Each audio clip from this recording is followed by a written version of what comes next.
আসসালামু আলাইকুম রহমতুল্লাহি ওয়া আজ সেই ঘটনাটি জানব যে কথা শুনে কেঁদেছিলেন আবু বকর রাদিয়াল্লাহু তাআলা আনহু।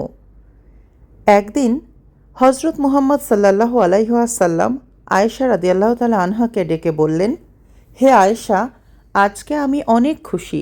আজকে তুমি আমার কাছে যা চাইবে আমি তোমাকে তাই দেব। বলো তুমি কি চাও? এ কথা শুনে হজরত আয়েশা রাদিয়াল্লাহু তাআলা আনহা চিন্তায় পড়ে গেলেন। আল্লাহ রাসূল সাল্লাল্লাহু আলাইহি ওয়াসাল্লাম তাকে কিছু একটা চাইতে বলেছেন। যেন তেন কিছু চেয়ে এই সুযোগ তো হেলায় নষ্ট করা যায় না। আর যা মন চাই তা তো চাইতে পারেন না। যদি কোনো ভুল কিছু চেয়ে বসেন, যদি নবীজি সাল্লাল্লাহু আলাইহি ওয়াসাল্লাম কষ্ট পেয়ে যান, এমন অনেক প্রশ্নই তার মনে উদয় হলো। এমত অবস্থায় আয়েশা রাদিয়াল্লাহু তাআলা আনহা নবী করিম সাল্লাল্লাহু আলাইহি ওয়াসাল্লামকে বললেন, আমি কি কারো কাছ থেকে একটু পরামর্শ নিতে পারি? নবী করিম সাল্লাল্লাহু আলাইহি ওয়াসাল্লাম বললেন, ঠিক আছে, তুমি পরামর্শ নিয়েই আমার কাছে চাও। আয়েশা রাদিয়াল্লাহু তাআলা আনহা তখন তার পিতা হজরত আবু বকর রাদিয়াল্লাহু তাআলা আনহু এর কাছে পরামর্শ চাইলেন। আবু বকর রাদিয়াল্লাহু তাআলা আনহু বললেন, যখন কিছু চাইবেই তাহলে তুমি মুহাম্মদ সাল্লাল্লাহু আলাইহি ওয়াসাল্লামের কাছে মেরাজের রাতের এমন কোনো গোপন বিষয় জানতে চাও যা আল্লাহ পাক রব্বুল আলামিন তার রাসূল সাল্লাল্লাহু আলাইহি ওয়াসাল্লামকে বলেছেন, কিন্তু তিনি সেই কথা কাউকে বলেননি। আবু বকর রাদিয়াল্লাহু তাআলা আনহু আয়েশা রাদিয়াল্লাহু তাআলা আনহাকে এই পরামর্শ দিয়ে বললেন, তুমি আমাকে কথা দাও, নবী করিম সাল্লাল্লাহু আলাইহি ওয়াসাল্লাম যা বলবেন তুমি আমাকে সেই কথাগুলোই বলবে এবং আমাকে জানাবে। আয়েশা রাদিয়াল্লাহু তাআলা আনহু সম্মতি দিয়ে নবী সাল্লাল্লাহু আলাইহি ওয়াসাল্লামের কাছে গিয়ে বললেন, আমি মেরাজের রাতের এমন কোনো গোপন কথা জানতে চাই যা এখনও আপনি কাউকে বলেননি।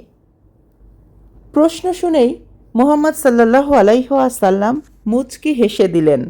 একটু রসিকতা করে বললেন, গোপন কথা বলে দিলে আর গোপন থাকে কি করে? এ কথা জিজ্ঞেস করার পরামর্শ তোমাকে কে দিয়েছেন? নিশ্চয়ই আবু বকর, কেননা একমাত্র আবু বকরই পারেন এমন বিচক্ষণ প্রশ্ন করতে।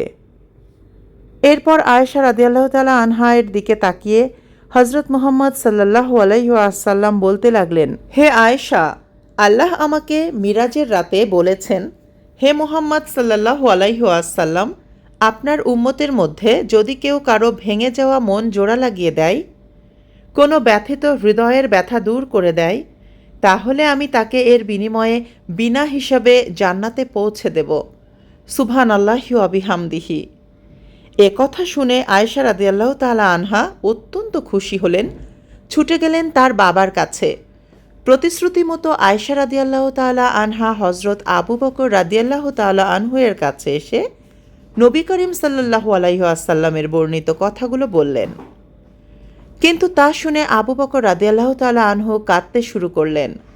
আয়েশা রাদিয়াল্লাহু তাআলা আনহা আশ্চর্য হয়ে জিজ্ঞেস করলেন, বাবা, আপনি তো কত ভেঙে যাওয়া মন জোড়া লাগিয়েছেন, কত ব্যথিত হৃদয়ের ব্যথা দূর করেছেন, আপনার তো সোজা জান্নাতে যাওয়ার কথা, কিন্তু আপনি কাঁদছেন কেন?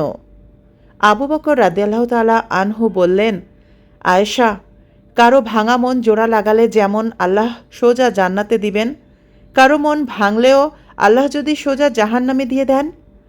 আমি না জানি নিজের অজান্তেই কতজনের মন ভেঙেছি, কতজনকে কষ্ট দিয়েছি। এর জন্য আল্লাহ যদি আমাকে জাহান্নামে দিয়ে দেন তখন আমার কি হবে, সেই ভয়ে আমি কাঁদছি। সুবহানাল্লাহ।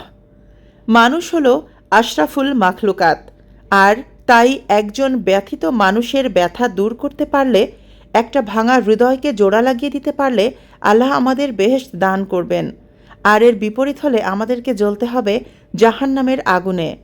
আল্লাহ রব্বুল আলামিন আমাদের সবাইকে রক্ষা করুন। আমিন।